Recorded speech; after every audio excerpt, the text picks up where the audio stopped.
Elle s'appelle Nora Pindi. Caroline, c'est notre invitée dans l'émission Moisi Yatalo. Mesdames et messieurs, excellente journée à vous. J'espère que vous êtes devant vos écrans pour suivre la grande chaîne Nzamu TV. Nzamu Télévision, moi j'ai toujours dit, c'est la télé sentinelle qui va recevoir pour vous de temps à autre des grandes personnalités, des personnes qui font très bien leur travail. Et ici, nous faisons du focus juste sur les femmes qui excellent, les femmes qui innovent, les femmes qui, bien sûr, travaillent bien dans leur secteur. Voilà pourquoi aujourd'hui, on a fait les choix sur cette dame appelée Nora Pindi Caroline. Elle a eu aussi un trophée panafricain de la femme de valeur lors des éditions 2021. Nous étions donc au niveau du musée national. Mais aujourd'hui, on va parler en long et en large avec cette dame qui travaille sans cesse, qui est comme du vif argent. Elle est une femme battante, elle est une femme qui travaille nuit et jour pour bien sûr l'intérêt de femmes. Nora Pindi Caroline est avec nous sur ces plateaux, mesdames et messieurs. J'espère que vous allez suivre cette émission et si vous voulez aussi passer dans cette émission, essayez de nous joindre à nos numéros de contact ou alors passer sur Willery directement à la chaîne Nzamu TV. Suivez cette interview.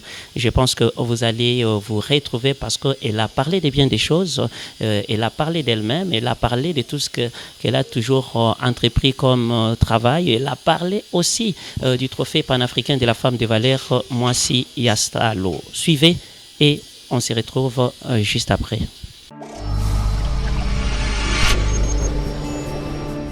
Bonjour mon cher Sorli.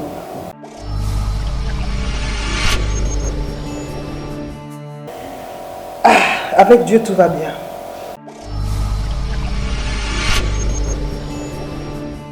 Il y a solo. Peut-être à Kenya.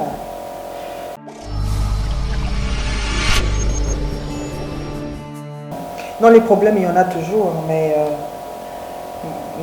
ce que je fais, c'est que et loko oyo na yebi ke naza na contrôle na ngote na kotia ngo na motema te na otikela ngo nzambe et loko oyo na yebi ke naza na contrôle na ko changer naza na influence sur yango j'agis. Donc c'est ça mon secret.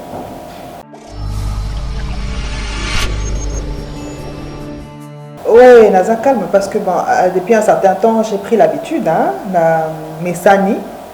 C'est vrai qu'au début, c'était moi pas si, parce que bon, le stress hein, est toujours là, aux ans stress, tu te demandes, bah, et tout. Mais bon, avec le temps, nasi na fin d'ici, ma calme.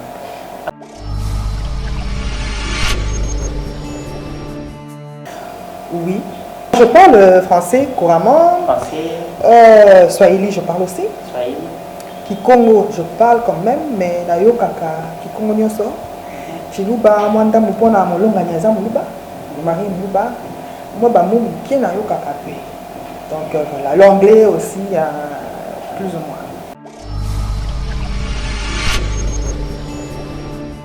moins. Ah, mon chéri Jean-Paul Henri Kadiboué, je t'aime beaucoup. Merci d'être à mes côtés et de me soutenir tous les jours. Voilà.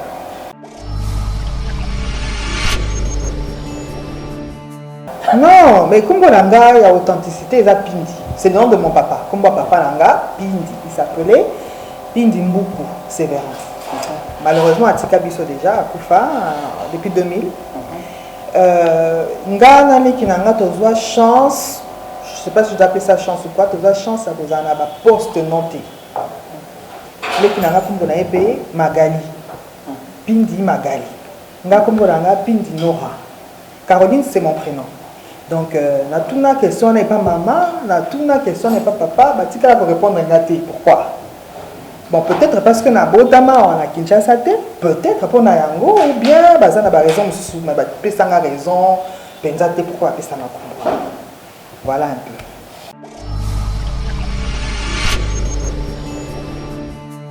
Bon, Madame Caroline que vous voyez devant vous, Bozomona, Naza avant-dernière, il y a famille, mon nene, tozalaki, 9 filles, la garçon kakamoko. Donc, Nabotama, un certain 13 août d'une certaine année, Naza mariée, maman de 4 magnifiques petites filles. J'ai 15 ans de mariage. Je suis architecte, donc Naza Motongi. Hein? Nalingala, je ne sais pas comment on appelle ça, son lit d'attente. Au sein, d'ailleurs, qui était ceux qui architecte, je crois, Motongi, je crois que c'est ça. Voilà, Naza Motongi. Nasilisi na IBTP, actuel ISAU, Institut supérieur de l'architecture et de l'urbanisme. À l'époque, ils avaient IBTP, Nasilisi Kuna depuis 2007. Donc, Naza a 15 ans d'expérience dans le domaine de l'architecture. Actuellement, Nazo Sala na primature, Naza chef de division na primature, Naza P, présidente en exercice, il y a association des femmes architectes du Congo. Donc, ngante nazo konzabasi, onyo sobasalaka, musala moko nanga. À part ça, naza pe présidente de l'association nanga moko. Awa toza na siège ya Mille et un espoir. Association nanga kumorango Mille et un espoir. Biso to militaka, to bundaka pona ba droit ya basi. Hein? Siko to tiaka moi accent particulier sur violence basée sur le genre, c'est-à-dire basi konyoko ma basi ndenge mibali ndenge société ezonyoko la basi biso toza wana pona kolete basi pona kolandela bango pona kolakisa bango nzela pona kobunda bakonzi ya mboka bapona baloi oyo ekosécuriser basi na Congo. Sikoyo biso pe na kati ya association na biso tosalaka nini, tosalaka sensibilisation par le biais, il y a la bande dessinée. C'est-à-dire, je ne sais pas comment on appelle bande dessinée là. Dessin. Hein? Beaucoup. Oh, ils ont dessin.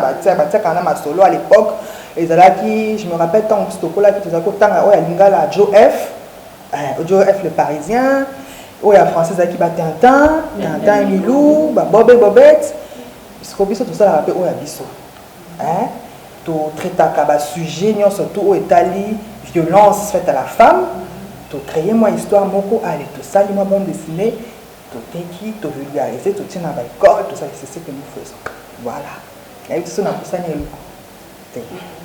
voilà.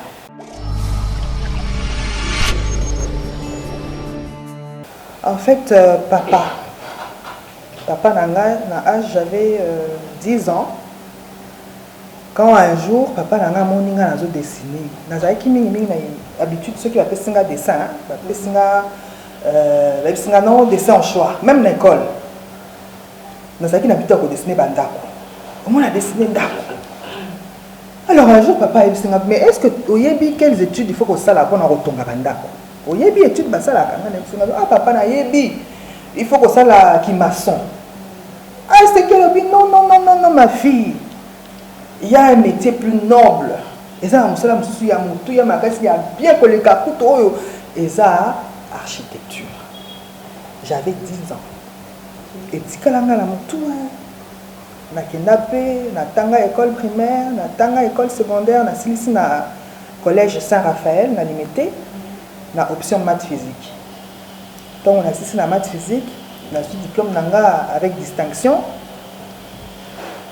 Qui université bande konanga nyoso to abasi ba keke ba université ba musu ba ke faculté catholique ba musu ba ke UPC ba musu ba ke ULK ngai na isi mama moninga nga na kokini nanga kosala ba droit wana te na kosala nanga ba économie te na kosala médecine te.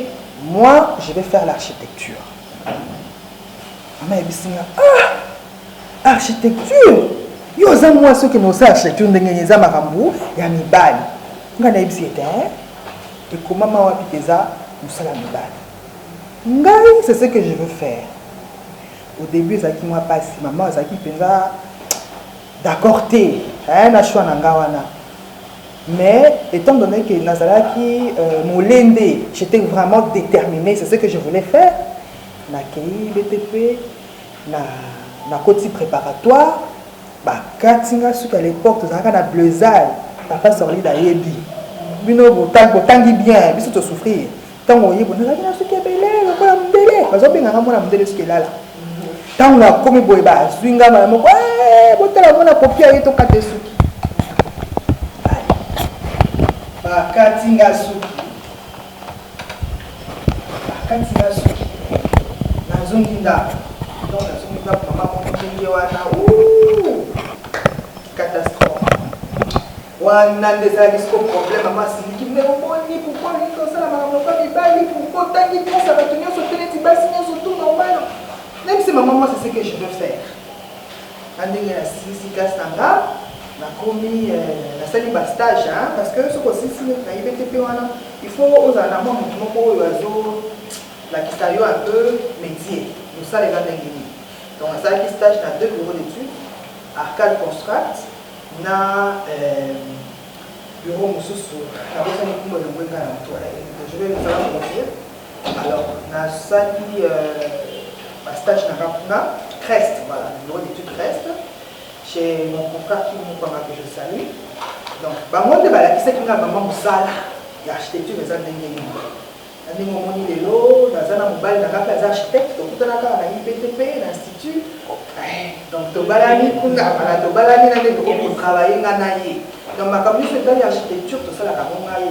na mobali na makambo etali basi ba msala msusu nga sala ka wana c'est moi même qui gère ça voilà OK on va y aller sur plus de msala wana ezalaka mosala ya facile ezalaka mosala ya moins kataka soit que bato okutani peut-être l'exemple okutani na mobali moko apesi yo plan alobi peut-être osala mosala wana et que moto wana akomi kodérange osalaka face na situation ya ndenge nini otikaka to okocontinue puke eza mosala na yo omoni ke wana eza raison sikoyo oyo nga na créé na fonda association na nga okomi sikoyo esika mpona se rendre compte que biso basi toza na baobstacle ebele surtout na métier na biso neti ngai nakola mpo na métier na architecture eza mpena na baobstacle ebele comme tu dis là moto mosusu akoki koya boye asali semblant c'est-à-dire ayebi so que non aza na besoin osalela ye mosala moko boye a plan tout ça otomela étape yo tu te dis ok eza client un potentiel client ok na koyamba ye et tout ça normalement tout ça na bien soki bayebi wana eza na eloko babengaka étape oyo babengaka ouverture du dossier ouverture du dossier wana eza lokola ntongo okendaka consultation et pas docteur il faut foutre à moi quelque chose sikoyo ntongo ye docteur akoya ntongo ye client akoya afuti mwa ouverture du dossier na ye tokomi sikoyo kodiscute natuni papa olingi kotonga ndako ya combien de chambre terrain eza wapi il faut nasala descendre sur terrain nazoba maison makambo nyonso tu omonaki au début aza très enthousiaste tu vois toki na terrain tozwi bamesure et tout oyebisi mpe clairement voilà na créé avant projet par rapport à projet na yo ya ndako olingi totonga ça va demander autant sikoyo il faut verser autant mpona avant projet faut verser autant pour la projet d'exécution faut verser autant pour la devis faut verser pour la suivi du chantier pour si on a continué dans la Mozindo il faut que tu ailles déjà une partie on a la zone par exemple pour expérience vécue on a dit non il te dit ok ça va madame il n'y a pas de problème passez à tel endroit ou bien je vous appelle demain je vous dis où est-ce qu'on va se rencontrer pour on appelle ça yo. La personne qui m'appelle, oh madame, rejoignez-moi à tel endroit. Et si quand vous me dites que c'est la place un peu mal réputée, mais tu te dis, bon, comme c'est un client, là qui est quand même là, parce qu'il a mon argent. Quand on come à madame, mon niveau mes aboyés, ça oui, c'est du bon travail, mais moi je vous ai approché parce que au moins aux moi c'est qui tombe aux faut avoir que ce monde pour me faire chanter.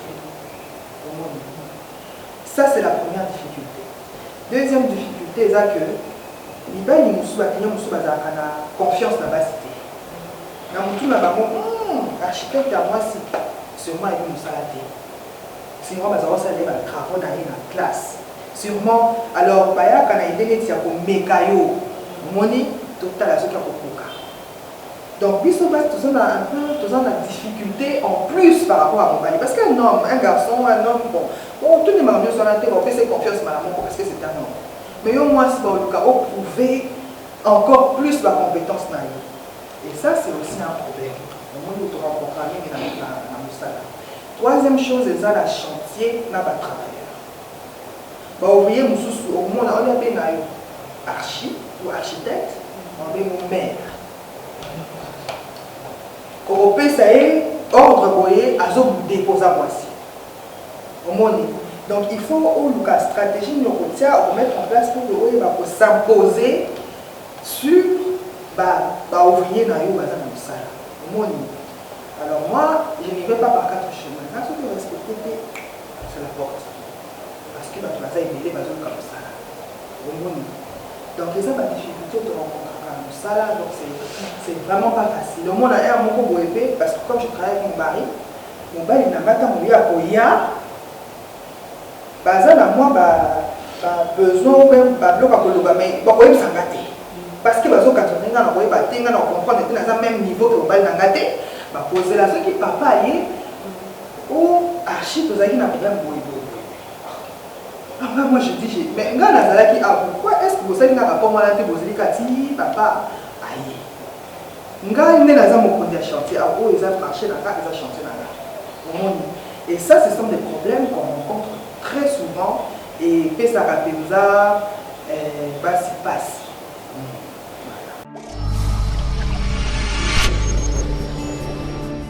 Au moment où il y a madame, on va rencontrer exactement la ça, la Caritas Congo. La Caritas Congo, tant qu'on a Caritas Congo, on a des secours. Tant qu'on a d'autres qui sont intérieurs, il y a la mission, il y a la construction. Donc, il y a déjà, dans le cas où il y a Coma, dans l'Équateur. Dans la salle, 326 km à moto. Aller, 326 km à moto. Donc, dans le combat, si il y a Coma, la moto. Quand on a besoin de l'architecte, quand on a chanté dans un caboité, oui, ça parce que dans il y a Babino, parce que dans un cadre, on a un moussala où il y a VIP, entre guillemets. Mais quand je suis sur chantier, je ne suis pas comme ça. C'est-à-dire que dans ma table, il y a une moto en tenue de chantier, donc bima 5 h du matin, donc comment la boca là à 19h30. C'est là mon frère. Puis l'Équateur. Mon l'Équateur, on le à chaque jour. Heureusement pour moi, ce jour-là, j'avais beaucoup prié avec Sinza des Seigneurs, protéger pour les bêtes d'attaque, pour les bêtes. Je suis foutu. Du coup, Tokinga, la salle à 3 jours, il va vérifier la construction du centre de santé, avec la maternité. Il y a la salle à moi, contrôle, est-ce que ça va bien. Et puis, la zonga le lendemain, après 3 jours, on a 5 heures, la coma Bumba, aux alentours des 17 heures. Retour est un peu plus rapide. Mais qu'est-ce qui s'est passé? Il s'est passé que, jour il va y avoir zonga. Voir les acquis annulés. Voir les acquis annulés, il y a Kolonga Bumbati, qui s'engage. Alors qu'est-ce que je devais faire? Parce que là, il fallait quand même qu'on a mal à la gage. Je ne peux pas rester encore une semaine dans Bumba parce qu'on a commencé à quitter. Donc, dans la condition pas possible. Très difficile. Dans le bilan, il faut l'avoir. Moutuka.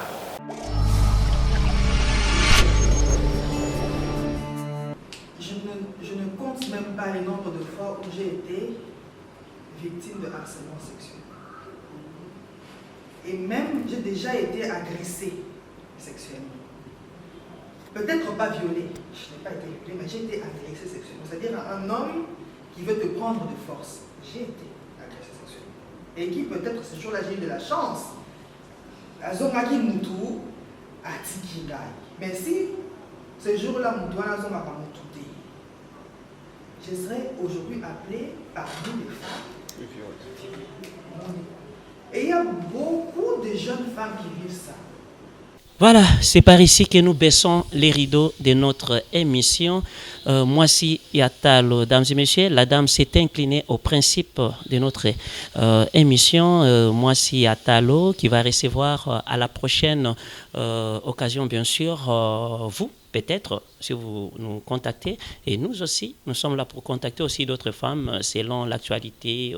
Voilà, ça se passe comme ça. Merci à la direction des productions et merci aussi à notre directeur des programmes parce qu'il a fait un bon choix sur cette grande émission. Moissi Atalo, surtout, vous avez l'obligation aussi de nous contacter. Et ça, te contacter bino pe bokio contacter biso parce que tolingi misala na bino eyebana. Il y a femmes et femmes. Donc il y a femmes aussi avec F majuscule. Donc les femmes qui travaillent, les femmes qui militent, les femmes qui font par exemple des recherches na oyo bamibali bakoka ko salate parce que kuna sexe ezalakate, il y a de ces femmes qui défendent mieux cette Afrique. Quand on parle de l'Afrique, c'est-à-dire tolobi kakate tokozala na pona koyamba ba femme ya Congo te, ba femme ya Afrique en général. Ne soyez pas surpris, soyez bomoni ba interview na basi ya libanda ya mboka et consort. Voilà, on est panafricain, il faut tout toucher basi nyonso ya partout na Afrique oyo bazo sala musala na bango malam. Alors restez toujours fidèles dans Nzamu TV. D'ailleurs, c'est moi je pense en Swahili. Nzamu TV, ça signifie sentinelle. Sentinelle, Nzamu Kengeli. Donc, biso tozana, toza ko veiller kaka sur bato oyo, bazo sala misala malam. Je pense qu'il faut que ça la confiance. La chaîne Abino Nzamu TV. Mesdames et messieurs, je jette mon cœur à toutes les personnes qui m'ont suivi. Et je vous amoure, comme je l'ai toujours dit. Bonne suite des programmes à votre chaîne. Et on se voit très bientôt. Au revoir.